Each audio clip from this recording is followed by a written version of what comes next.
Ladies and gentlemen, dear colleagues, it is now my honor and privilege to welcome to our Assembly the Minister for Foreign Affairs of Germany, Madam Annalena Baerbock. Madam Minister, we are very pleased to have you back in this chamber, a place you know from your time as a member of this Assembly. I can tell you many of our former colleagues have found their ways to various governments in our member state, and you, Madam Minister, you managed to become the leader of the German Foreign Affairs Ministry ever since 2021. We are very thankful to you that you take the time now, as one of the leading politicians in Europe, to exchange views with our parliamentarians in these challenging and, I may say, dangerous times. Until recently, Madam Minister, the prospect of a war of aggression on European soil seemed almost impossible. However, today, war has returned to Europe with all its atrocities, with the start of Russia's brutal war of aggression against Ukraine, which was a blatant violation of international law. This war has caused already so many victims. Tens of thousands of people have been killed or wounded. Millions had to leave their homes and even a country. This war highlights the crucial importance of the founding principle of the Council of Europe, the pursuit of peace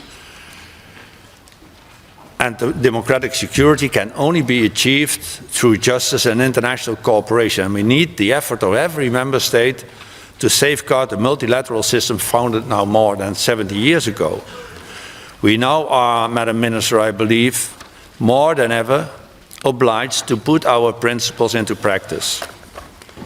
I would like to use this opportunity to sincerely thank you and the good German government for taking a leading role in ensuring the organizational and financial sustainability of the Council of Europe in the aftermath of the Russian Federation's expulsion from the organization, as well for your strong support for the organization of the Reykjavik Summit of Heads of State and Government in half May, a summit which has been asked for on many occasions by this Assembly. Madam Minister, with your valuable presence here today, you reaffirm Germany's commitment to achieve a greater unity between all Council of Europe member states on the basis of protecting and promoting the rule of law, human rights and democracy, as the Statute of the Council of Europe stipulates. Therefore, we are looking forward, Madam Minister, to hear your intervention and then your answers to the questions that our delegates might pose to you. Please, the floor is yours, Madam Minister.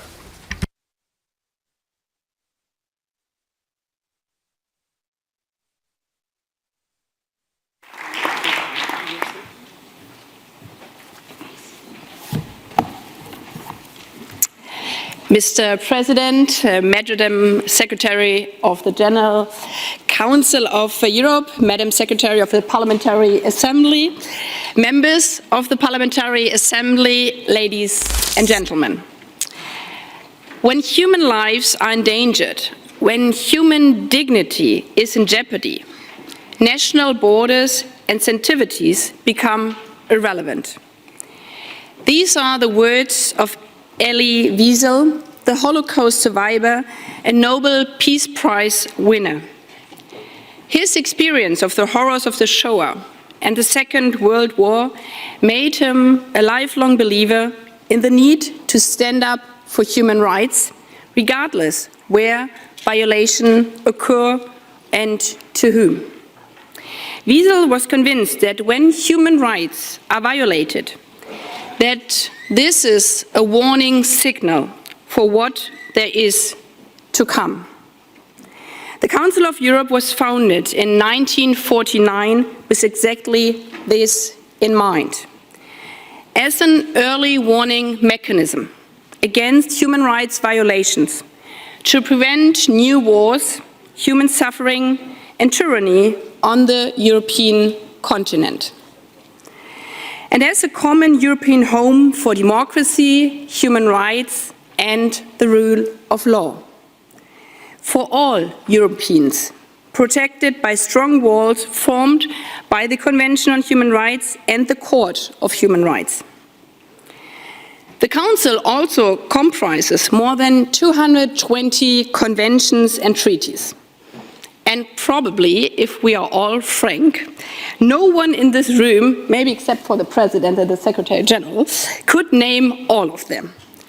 And feel free to do the math on how many bilateral treaties it would need to replace them. With all these conventions, with the European Court of Human Rights and its monitoring mechanisms, the Council is setting the highest human rights standards. Through its rulings, the Court has strengthened women in their fight against domestic violence. It has bolstered the freedom of the press, and it has obliged us, as governments, to build polling stations that are accessible to persons in wheelchairs and with other disabilities. Moreover, the Court is currently pushing towards intergenerational justice in groundbreaking cases, for example, on the climate crisis. This direct access that individuals have to an international human rights court is unparalleled in the world. And that is why Germany has made available additional means for the court.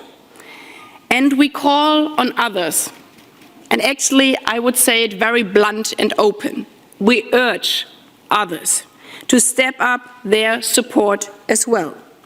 Because if we want a court to run in the future, it needs obviously sufficient financial sources. And let me be clear, the Court of Human Rights is something we can be more than proud of. However, we are also committed to social conventions and resolutions, to a fair income. And we cannot expect that with more cases at the core, less judges would do the same amount of work. So it's up to us, the government, to strengthen the court, our Court of Human Rights, also in the future. The court reflects our convictions as member states of the Council of Europe that our governments must put their people's fundamental rights first. Still, if we are honest to ourselves, we also probably, I would say again, all of us would have to admit that before we became parliamentarians and politicians, many of us might indeed had sometimes a bit confusion if they would have to explain the difference between the Council of Europe and the European councils. And did we actually all know that the anthem of Europe and the European flag, with its 12 stars, were first used by the Council of Europe? The President this morning reaffirmed me again that they do not really care about copyrights in this regard, as long as the EU also copies or finally ratifies the European Convention on Human Rights. Without joking, I believe that this is actually not a bad thing, even though as a journalist you can write, whoa, people confuse the Council of Europe and the European Council, and it shows the neglect of the Council of Europe. I think this is not the true story. I believe that younger people, and even people of my generation, I am being 42 years old, having the incredible luck to have lived my whole life in peace and not in a dictatorship, because being born in Western Germany, we took freedom and democracy for granted, but not because we neglected freedom and democracy, but because our ancestors built this Council of Europe, and we all believed that we could live in this house of freedom, of peace, all together forever. So the crucial point is not whether the Council of Europe or also the OSCE has played a strong enough role in the past. The crucial point is what we are doing now, Now, when our European peace order, when the Council of Europe, the OSCE, is being under attack. This is our responsibility as politicians of our generation of this time. Because Russia's war of aggression is not only a war against Ukraine, it is a war against the common European peace order.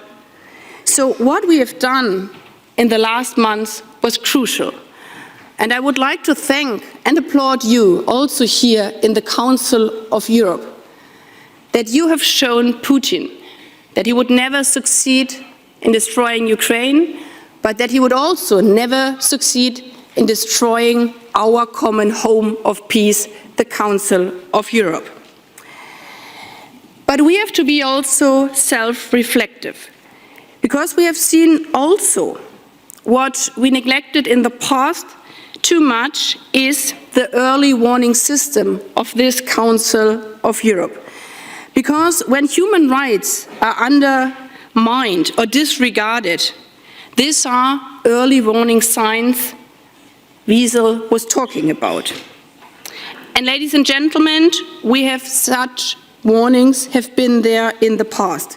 When our friends and partners in Central and Eastern Europe, and in particular in the Baltic, pointed to Russia's aggressiveness, especially my country did not listen carefully enough. When we saw the show trials against Alexei Navalny, when we saw Russia ignoring judgments by the European Court of Human Rights calling for his release, and when we saw Russia's refusal to sign the Istanbul Convention and drastically curbing women's rights, these were all early warning signs, and we didn't see them. We didn't take action.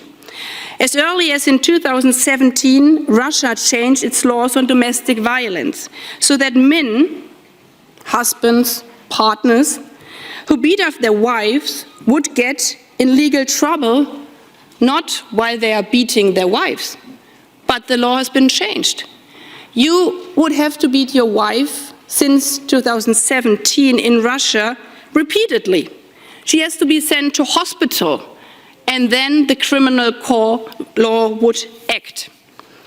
That should have sent a clear and loud warning, because women's rights are a yardstick for the state of our democracies. When women aren't safe in a society, no one is safe. And when human rights are not respected in a country, then ultimately peace and freedom are at risk. President Putin has made this obvious. His language of rape for years, his repression at home goes hand in hand with his attempt to destroy Ukraine and our common European peace order. That is why I'm convinced that today the Council of Europe as an early warning mechanism is more important than ever. Its work for human rights makes a crucial difference to people across Europe. And to be clear, Europe is bigger than the EU. The Convention on Human Rights and the Council of Europe, they create a common European home for human rights and democracy for almost 700 million people. 700 million people who, thanks God, do not look alike, do not dream alike. They have different traditions, different histories, and different plannings for the future. But 700 million people, all united by their firm belief in fundamental rights. I had the privilege of seeing what this actually means, fundamental rights. When I spoke with teenagers in Kharkiv earlier this month, I was at different spots in Kharkiv and saw all the destruction. But actually what touched me most was my last stop at a heating point set up with so much care, and I would even have to say love. We were sitting around a table, there was a warm stove, and we were offered tea and cookies because it was minus 12 degrees outside. And I was sitting with different teenagers. Their school had been destroyed in the early beginning of that war. So I was asking them, where do you go to school? And they looked at me and said, our school has been destroyed. So they haven't been to a school because not only their school had been destroyed, but many schools in Kharkiv had been destroyed for almost an entire year, because going to a makeshift school would be too dangerous. Because Kharkiv is a place 35 kilometers away from the Russian border. So if there is a rocket being targeted at the Kharkiv school, like before, there is no single air defense system which can prevent that this rocket would not hit their school again. They have 45 seconds to hide, and 45 seconds is obviously way too little to hide. You can only pray. So I asked them, what do you do if you're not going to school? And the impressive thing is that even in a partly destructed town, they have online teaching in classrooms. And I said, what are you doing otherwise? If you have 45 seconds only to pray, because you cannot hide. And one of the girls told me, well, I used to play volleyball, but obviously also my volleyball pitch is being destroyed. And I'm 16 years old. I normally hang around with friends, but also this is not possible anymore. So actually, even though these school children, these teenagers, survived, they are not living a normal life like teenagers. They hide every day and night, praying that the next rocket will not hit them. So when I asked them, why did you leave? Why didn't you leave? This girl, the 16-year-old, said, well, I left with my parents to Italy. But obviously, she came back. And I asked her, why did you come back here? Coming back to your neighborhood of Saltikva, which was wiped out by the bombs. When we were driving through them, you could see still the coffee table in a house which has been partly destroyed. People just drinking coffee before the rocket hit their home. She simply said, with tears in her eyes, because this is my home. Even though my home is now a prison, because I cannot go to school, I cannot go to volleyball, I cannot go out with my friends anymore. This is my home. This is where I want to be. This is where I want to survive if I'm not dying. So the only thing this girl and all her friends were asking for is to live a simple, normal life again, an everyday life where you go out as a teenager to meet your friends, to play volleyball, and to go to school. It is this girl's simple wish for a life in freedom, in peace, and with basic human rights that brings home to me what our agenda here at the Council of Europe is all about. Or, if you want to put it big, as German Chancellor Konrad Adenauer said it here at the Council of Europe when it was founded. The Council of Europe is the soul of Europe. It is our duty to keep this soul alive. That is why we are here. That is why I'm speaking here as a German foreign minister. That is why you are here. And you are coming back every month to work for our European soul, to solve it for every person in Europe, for the teenagers in Kharkiv. To make sure that we are not missing the warning signals of human rights violation that can lead to violence and war. And to assure that the fundamental freedoms of women, men and children are better protected every single day. Their rights to live a life in dignity and freedom.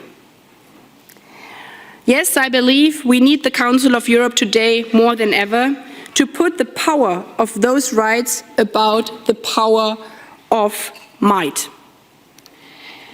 President Putin wants to drag Europe back in a past dominated by power politics, where states can trample on individual rights in the pursuit of imperial glory, where rulers dispose of their citizens like pawns in geopolitical chess games.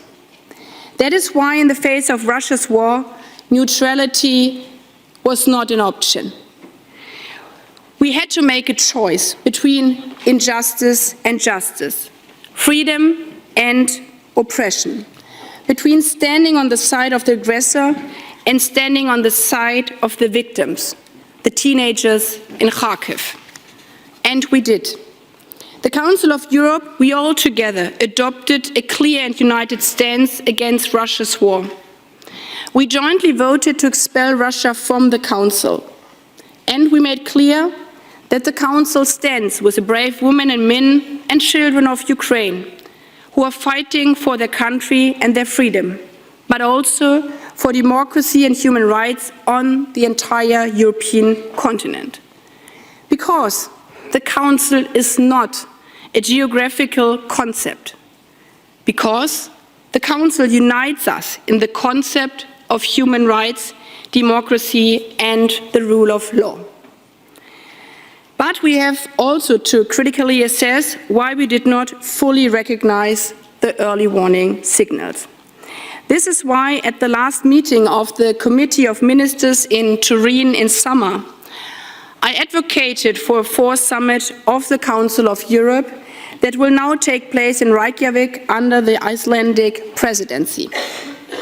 At this upcoming summit, we will have an opportunity to set up the Council for a new era in European history. We know that institutions are only as strong as the political and financial support they get. And that means we also have to give the Council the financial and other means it needs, as I said in the beginning. In this era marked by Russia's war, we can no longer take the progress of liberty and human rights in Europe for granted. Fundamental rights and freedoms are under pressure on too many fronts. Therefore, if we want to show that despite repression and war, the power of democracy and the soul of Europe remain unbroken on our continent, then we have to stand up and fight for them. Let us keep this in mind as we prepare for the Reykjavik summit, building on all our valuable ideas and suggestions. And there are many floating around. You took a decision just these days. And I would like to focus on three crucial points for this summit. First, the summit should reaffirm our joint commitment to the core values of the Council of Europe. Or let me put it in another way. If the Council is to remain our common home, our common soul for European democracy and human rights, we have to fix the cracks in its walls, stop the erosion of its foundations, and make sure that all residents abide by the house rules. I'm aware of the fact that our 46 member countries have very different historic and cultural pasts. I also know that no legal system and no democracy is perfect. Thanks God, because no human being is perfect, because we are all different. But what we all wish for is to get better every day. Because there is not such single form or type of a perfect democracy. But what binds us all in the Council is our commitment to the rule of law and to the division of power, our pledge to protect our people's fundamental rights and daily freedoms. And that is what we have signed up to. So let me say loud and clear, all member states have to respect the European Convention on Human Rights and implement the Court of Human Rights judgments based on it. And it worries me deeply that for years the Turkish authorities have been ignoring the court's demands to release Osman Kavala, whose detention the court considers to be politically motivated. And yes, it was good that there has finally been a visit, but this is nothing to applaud about because Osman Kavala shouldn't be in prison. It's simply unacceptable for a member state of this council to imprison someone for political reasons. That is why the Committee of Ministers has initiated infringement proceedings against Turkey. Co-rapporteurs of the Council have recently underlined this by the visit. And I'm reiterating our call for the Turkish authorities to release Osman Kavala and also to release Selahattin Demirtas and the others whom the court has also ruled to be unlawfully detained. We all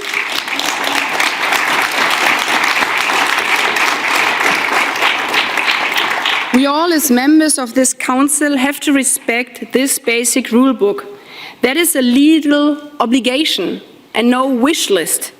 And that is what our citizens expect from us. This also applies, obviously, to every country in this room, also to my own country. And that is why Germany has been taking steps to fully adopt the Council of Europe's legal instrument protecting women and girls from violence. Because if we call on others to ratify or to comply with conventions, then obviously reservations from ourselves might be a bit biased. So therefore, when my government entered office just over a year ago, we said we would lift Germany's reservation to the Istanbul Convention. And that is what we have done. We will apply the convention without restrictions as of next month. I invite all member states that have signed the Istanbul Convention to also ratify it very soon. And I think if a country in war, like Ukraine, could do it, then every other country in peace can do it as well. This also continues our work as part of the EU. At the same time, our ambition for the Reykjavik summit should not only be to reserve what the Council of Europe has achieved, as crucial as that might be. Together we can not only refurbish our common European home of human rights and democracy, but also expand it with new rooms and more inhabitants. And that is my second point. Let us work together to adapt the Council and our democracy to a changing world. That means finally making the European Union's accession to the European Convention on Human Rights a reality, creating a common European human rights protection standard. Most importantly, however, the Council can help pave the way for a new generation of human rights. Democracy and human rights are based on universal values, but they are also constant works in progress, because our societies evolve and new technologies obviously emerge.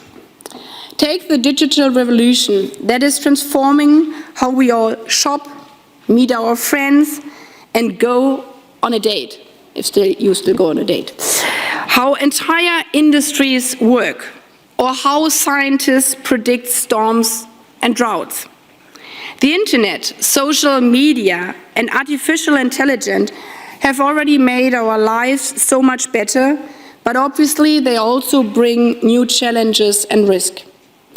We have seen that AI facial recognition can have racial bias that is used to target children with aggressive advertising, and that autocratic regimes are exploiting it to track down dissidents. That is why democratic governments, we, have to work together to protect human rights in the digital world. We cannot simply leave this to algorithms, to TikTok or Elon Musk. This is a political task. This is a democratic task. In the Council of Europe, we are working on a convention on the development, design, and application of AI systems. This convention can set a pan-European standard for human-centric and human rights-based AI, making sure, for example, that companies and governments are not spying on people by running their social media posts through AI analysis. Together, we can ensure that technology makes human rights stronger, not weaker, because technologies are there for human and not for industry or autocracies. That is why the German government is committed to working with you all to see this new convention adopted this year. And finally, there's a third point we should keep in mind: the outreach to that I would call neighbors and friends of the Council of Europe. When I traveled to another region, to Kazakhstan last year, I met again a young woman in her mid-20s who worked for an NGO and planned to establish a political party. And all of a sudden she said, "You're so lucky in Europe." And I'm thinking, okay, what comes now? And then she said, "You're so lucky, you have the Council of Europe." And for a moment I was stopping and thinking again, with old prejudices, so is she talking about the EU or the Council? So I said, the Council of Europe. Yes, the Council of Europe. And said, why? Because you have an instrument to which your government has to relate. You have conventions where I, as an NGO, could say, you're not applying to the Istanbul Convention or to the Human Rights Convention, because you have a court where every citizen can go to. And I think this is also crucial in these times. There are so many people, especially people around the world, who are not arguing about democracy, human rights to be one geographical pattern, but who are saying, we would like to benefit from your experience, from your lessons from the past. And this morning, during my visit of the Court of Human Rights, I was shown what this right means the young lady in Kazakhstan was talking about. I entered this room of registers, and I mean, this is really interesting when you're talking about AI, and I saw these piles of posts on the table, and people going through all these papers, and some, we also get this as politicians in our offices, where you think, okay, this is a bit crazy, but they are going through every letter. Letters written on paper, some tabled in the internet, but also still letters written on a tiny sheet of paper. Because when you're in a prison and when you're political prisoners, obviously you do not have the best access to this court, to our court. So that any individual can initiate a complaint, and be it with a simple handwritten request scribbled on a postcard or even on a piece of toilet paper sent from a prison. This is, as simple as it is, what this soul of Europe stands also for. In many places around the world, people do not have this privilege, and we should remind ourselves to this every day. And that is why it's on us to stand by their side as they around the world strive for human rights, when they seek peace and a better future for them and their children. The work of the Venice Commission is a beautiful example of how the values of the Council of Europe can have an impact around the world, even though, again, from the first hand, you would say the Venice Commission not having any real power. But the influence from the Venice Commission is maybe bigger than a big institution with a lot of money. Because with its advice on how to reform electoral laws and constitutions, the Commission is a compass for democracy, guiding us and member states from no less than 5 continents all around the world. Ladies and gentlemen, we could go on, and you know it better than me about the hidden but so powerful tools of this Council of Europe. And it's up to us whether we use them or whether we leave them aside. It's our responsibility. We are the politicians of our times. When human lives are endangered, when human dignity is in jeopardy, national borders and sensitivities become irrelevant. That is how Elie Wiesel put it, reminding us to be watchful whenever human rights are violated. To us here in this plenary hall, these words might seem beautiful and aspirational, but to the boys and the girls in Kharkiv, to the 16-year-old who came back from Italy to her home, to her destroyed home, because that is her European soil. This is their future. This is their trust. This is their destiny.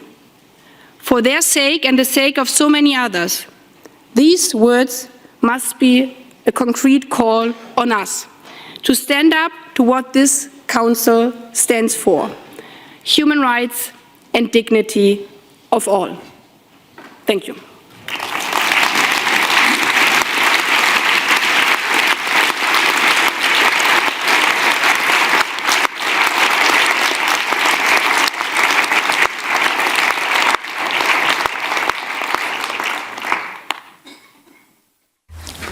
Thank you very much, Madam Minister.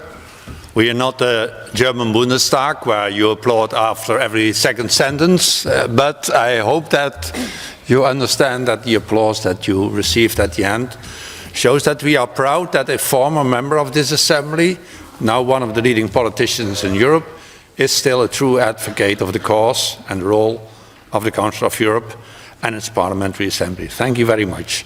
You have agreed to answer also questions of our members. I remind members that questions must be limited to 30 seconds and no more. I will first take the questions of the political groups, and then we see how much other questions we can take. First I call Madam Selin Böke from Turkey, and she speaks on behalf of the group of Socialists, Greens and Democrats. Selin. Thank you. And dear Minister, on behalf of the Socialists, Democrats and Greens, I welcome you and welcome you back. And our Assembly realizes the very critical importance of the Reykjavik Summit. And in this regard, I'd like to ask you if you could further detail what you think are concrete and critical pillars of a new strategic vision that should be included in a political action plan that we hope would come out of the summit, and also which concrete steps you think should be taken to speed up the progress of the EU joining the Council of Europe conventions and instruments, and for giving the Council of Europe a structured role in the EU enlargement process, especially in light of the very depth that you put forth in your speech, in opening room in our refurbished family of values, not just of geography. Thank you very much. Thank you, Selin. Madam Minister. Well, on the first part of your question, I tried to outline it in my speech, but I tried to do it shorter and sharper now. Well, first of all, I think it's not about a vision, because it's about now, it's about these times. And the worst what could happen would be to say in 20 years' time we should be this and this, because this is a perfect excuse for politicians why we cannot do it today and right now. So for me the fourth summit is more about reality than a vision.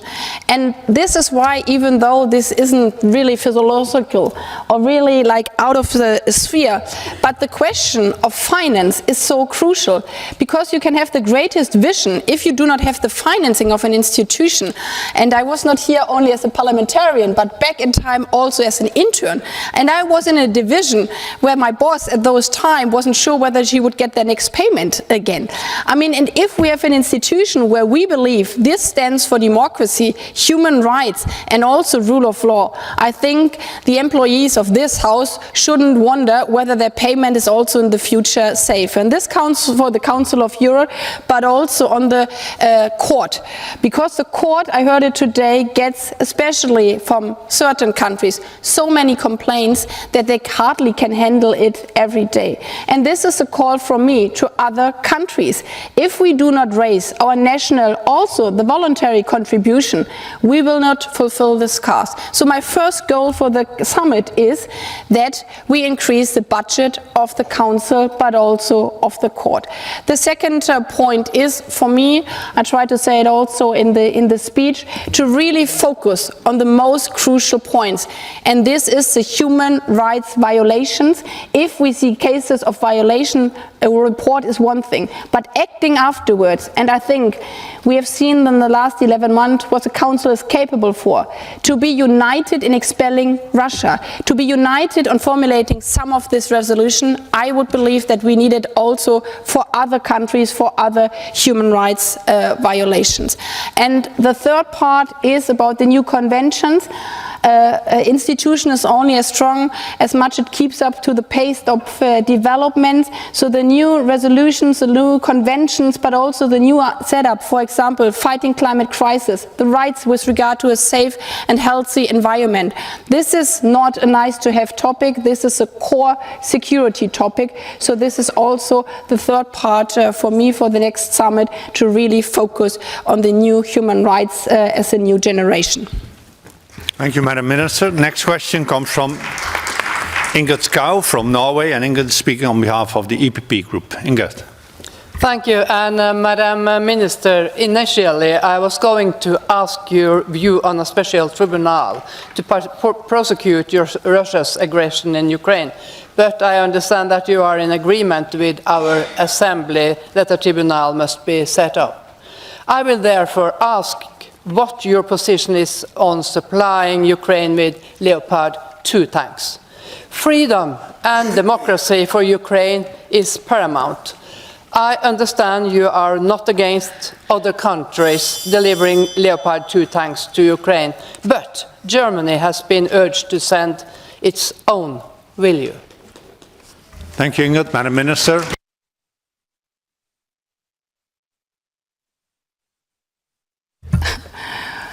Well, I think my position on this is very clear. You could hear it on television the last 2 days.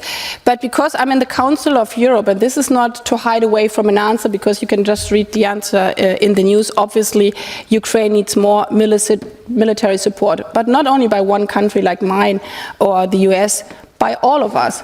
We can fight this war only together.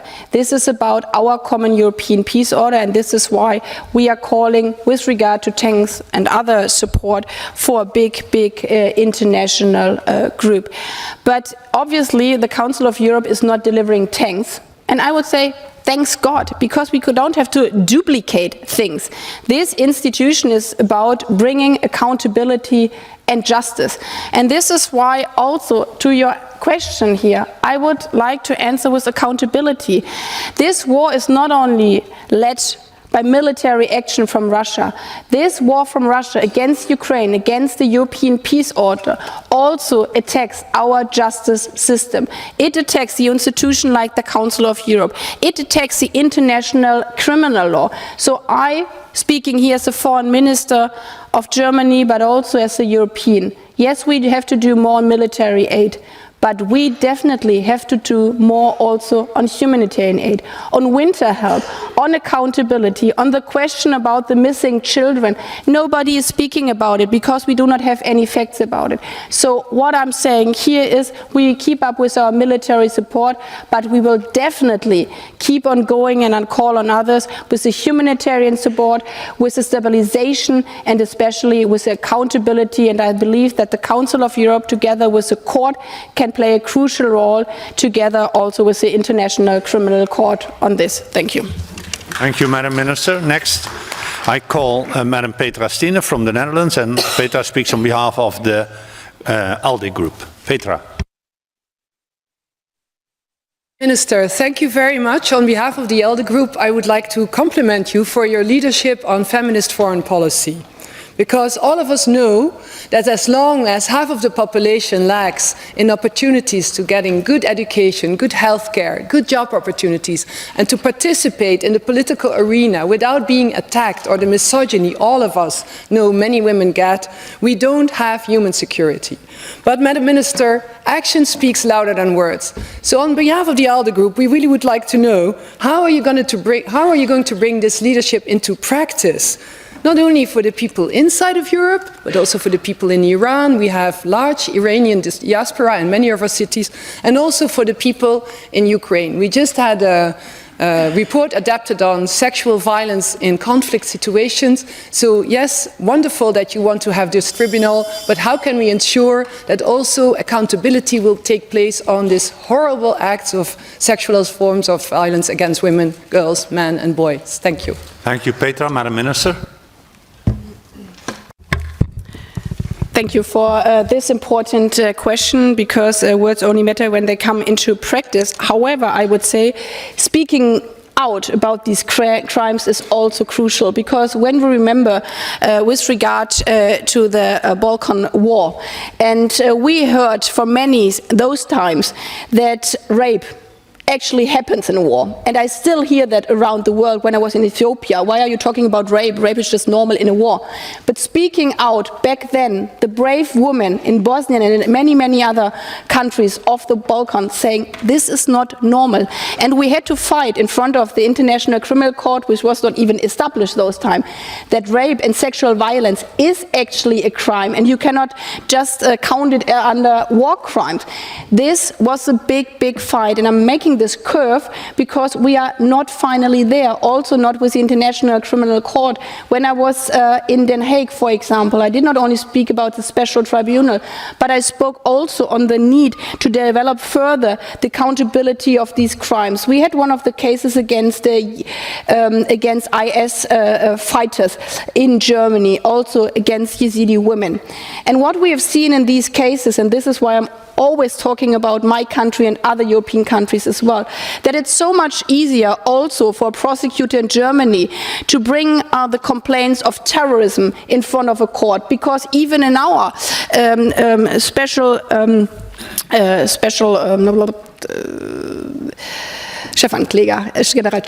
prosecutor, I'm sorry, division. They have a division on terrorism, but they do not have a division on sexual violence crimes in war. So coming back to your question, we have to look at our individual national cases, how we can strengthen the law there. We have to work on the ICC, that they also bring these cases to justice. We have to, with regard to Iran, this is why I was lobbying so much for the Human Rights Council resolution, that we have investigation in Iran. Obviously nobody can go there, but same as in Ukraine.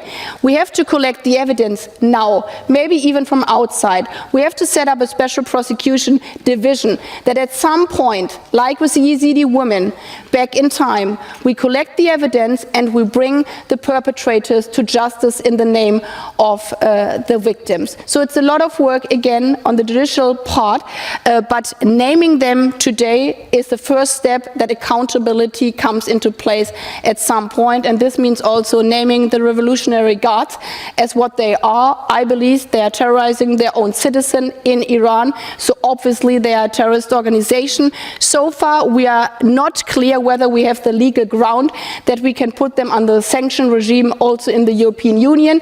This is more than true, because we had a legal debate yesterday in the Parliament, and this is a German colleague. We discussed it also in our Committee on Foreign Affairs, because the sanction regime of the terrorists was set up for the 9/11 case. So yesterday the colleagues from France, from the Netherlands and myself, we called on the legal service of the European Union to identify whether and how this will be possible, because we shouldn't forget, our strongest power is that the people in Europe believe and have the trust in the rule of law. And that means even in the most difficult times, like setting up a sanction regime, this has to be based on the rule of law, that it can also prevail at the end in front of the court. And therefore, sometimes it takes time, but in the end, the trust in the rule of law is the most important one. Thank you. Thank you, Madam Minister. Now I call on Chris Jope from the United Kingdom, and Chris speaks on behalf of the European Conservative Group. You have the floor, Chris. Madam Minister, although you don't seem to recognise it, today you have made the most powerful and eloquent case for Germany to supply Leopard tanks to Ukraine. Germany's refusal of these essential resources to Ukraine is prolonging the war and emboldening Putin. What can we do to help convert your generous words about Ukraine into actions by your government? If the United Kingdom Parliament can be united across all parties on this, why can't the German government and Parliament? Mr. Minister.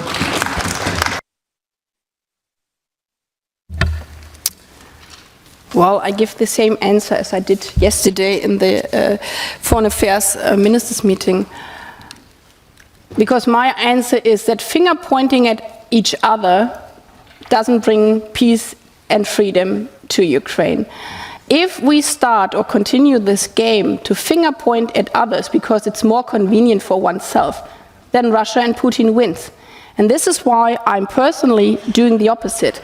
And this is why, as a democratic politician in my country, where we have a government with different actors, we are discussing things and we are taking action jointly together with other partners. And this is why I'm not calling now on your country, on other countries, asking, so why haven't the Howitzers 2000 been delivered when Netherlands and Germany delivered them? Or why did it take so long that one country delivers now Bradley when others have delivered already tank? This ends nowhere. This ends only in dividing Europe. And therefore, I've said already in the last days, yes, we have to do more to defend Ukraine. Yes, we have to do more also on tanks. But the most important and the crucial part is that we do it together and that we do not do the blame game in Europe because we are fighting a war against Russia and not against each other. Thank you. Thank you, Madam Minister. Now, the last speaker on behalf of the political groups is Mr. George Katrougalos from Greece, and he speaks on behalf of the United European Left. George?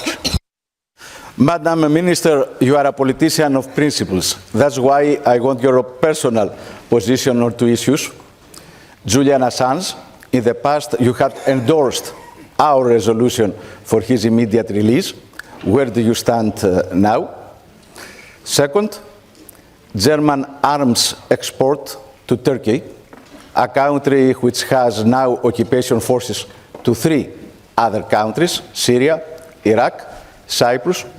Do you find this compatible with the EU common position of 2008, which forbids military sale to countries which affect regional stability or do not comply with their international commitments? Thank you. Madam Minister?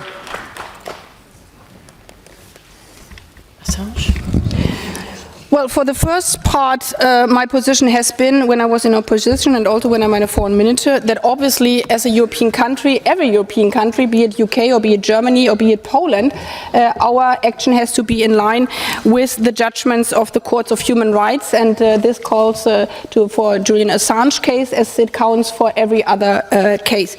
And with regard to weapons delivery, we have outlines in Germany. We have also European regulation on arms delivery.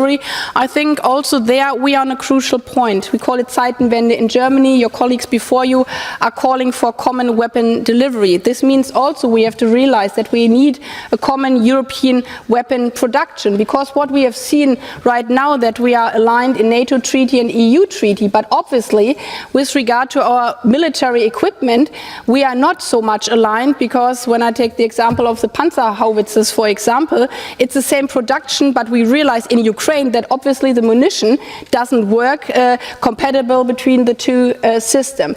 So when I'm talking about regulation on military equipment export, I think this is not a national individual decision anymore. This has to be a European question. We have the common standpoint of the European partners, but I believe if we move forward also on the question of deterrence and securing peace in Europe, we have to combine not only our military equipment but also our export roles. So far, because you mentioned countries and actions in the past, we have the clear guidelines in Germany that with regard to the delivery of weapons in areas of conflict, of massive human rights violation. Anyhow, it's always a single decision with every case, but that we are not delivering in these areas, and this is why we have taken some of the actions in the past. Obviously, with regard to Ukraine, we are underlining right now, if this is a question of self-defense with regard to Article 51 of the UN Charter, we are also delivering weapons now to Ukraine, even though this is a conflict area. Thank you, Madam Minister. We have run out of time, but I would allow four more questions. We combine them, and then you have a few seconds left to answer them because the Holocaust commemoration is also waiting. So I will now give the floor to Mr. Rubinian, Mr. Kolatyan, Madam Eda Gitschaler, and Mr. Goncharenko. Mr. Rubinian from Armenia, 30 seconds. Thank you. Madam Minister, last week the European Parliament adopted a resolution that condemns the blockade of Nagorno-Karabakh by Azerbaijan. The European Parliament urged the European Union to be actively involved and ensure that the people of Nagorno-Karabakh are no longer held under siege. Madam Minister, as an EU member state, what does the government of Germany intend to do in this situation? Thank you. Thank you, Ruben. Titus Kolatyan from Romania. Madam Minister, as you know, all of us worked hard in our countries, including in my own, Romania, to strongly support Ukraine while facing the aggression coming from Russia. In the same time, in some member states, we have accumulated during the years and during the past year an increasing concern and now a huge disappointing seeing the bad treatment granted to the national minorities in this country, including to the Romanian national minority. Law on education, the recent law on minorities, and now violation of freedom of religion. My question is very simple. What is the German government assessment and position while discussing about this subject, and also take into account that this is a political criteria for EU accession and European standards in the Council of Europe? Thank you. Now I give the floor to Madam Andrea Eder Gitschaler from Austria. 30 seconds. Thank you, Mr. President.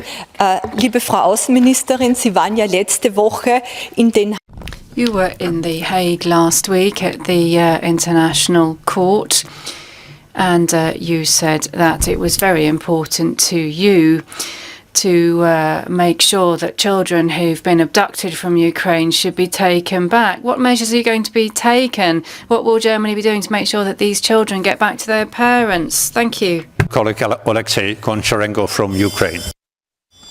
Thank you. My colleagues are telling you thanks, and I want to tell you thanks. I want to ask you to say directly, Council of Europe, it's about peace and justice, that's very important. But peace and justice today has one name, Leopard. So please tell us directly, yes or no, and when. Dankeschön. Mr. Minister, I told you that we have run out of time, but please do an effort to answer these 4 different questions. Well, thanks a lot for all your questions and also for the emotion, especially when you're directly not only affected, but your whole family, your whole friends are living in Ukraine and you're facing death every day. I totally understand this.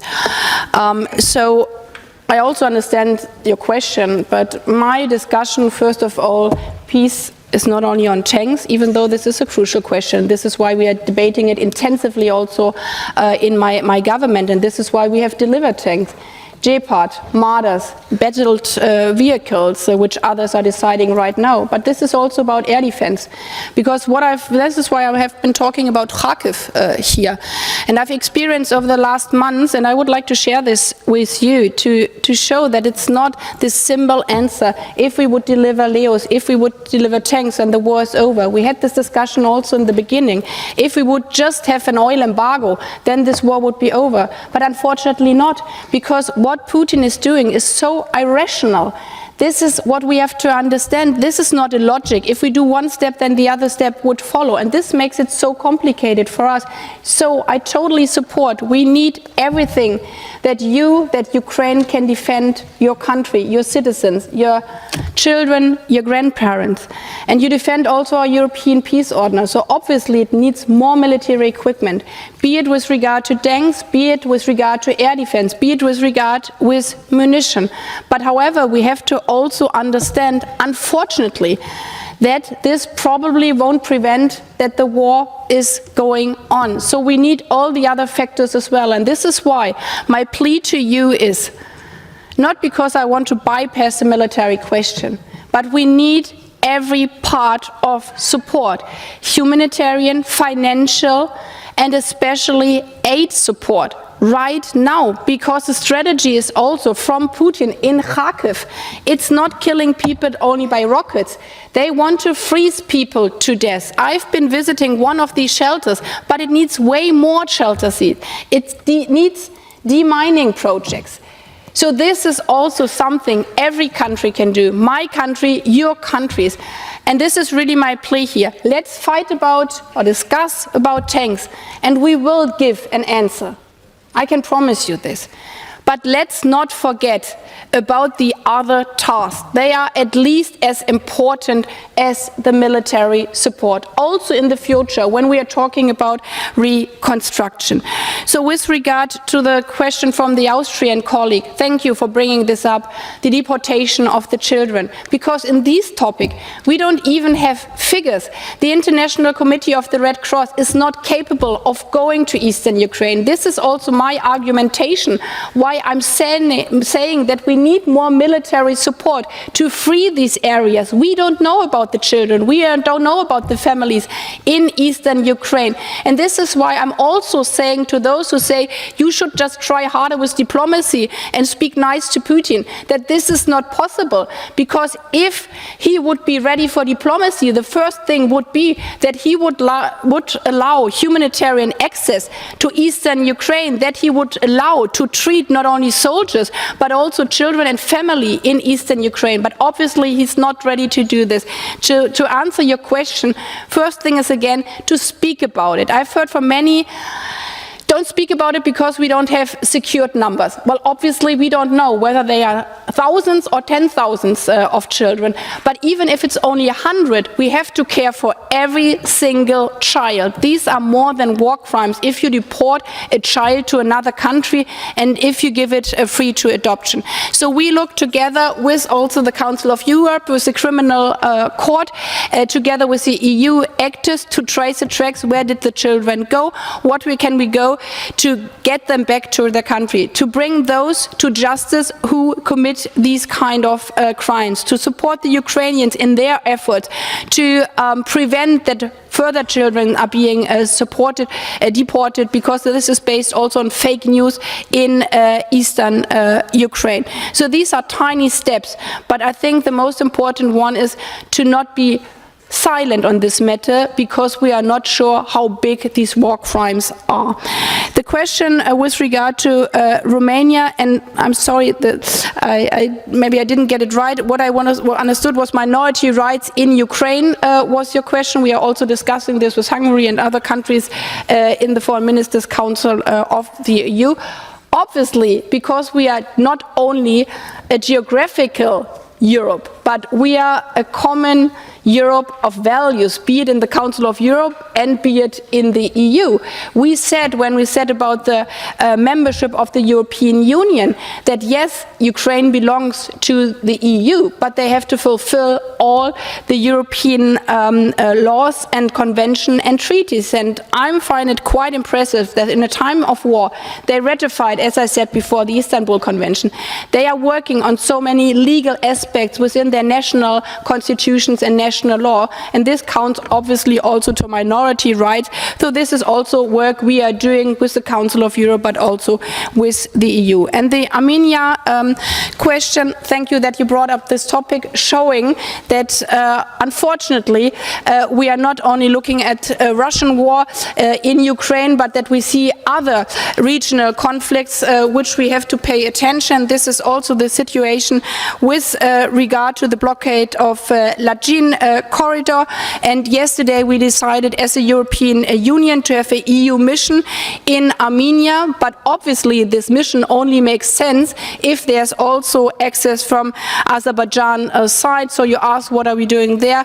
First and most important, that also this mission can work from Azerbaijani side to monitor the humanitarian situation in the conflict area and to bring also there justice to the people in the region. Thank you very much for this exchange. Thank you also very much for this discussion.